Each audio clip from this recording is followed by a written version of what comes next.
આપણે બધા જ પૂછીએ વાંસળીને તે એવું તે શું પુણ્ય કરું?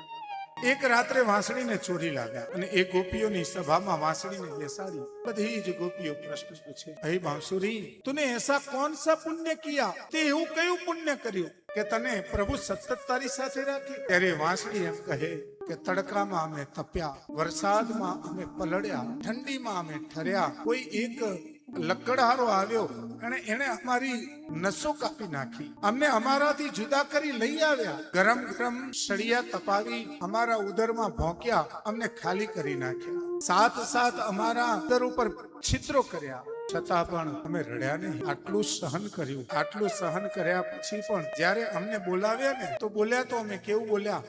મીઠું જ બોલ્યા. બીજું વાંસળી એમ કહ્યું કે ગોપીઓ, હું ખાલી છું ને માટે પ્રભુને વહાલી છું.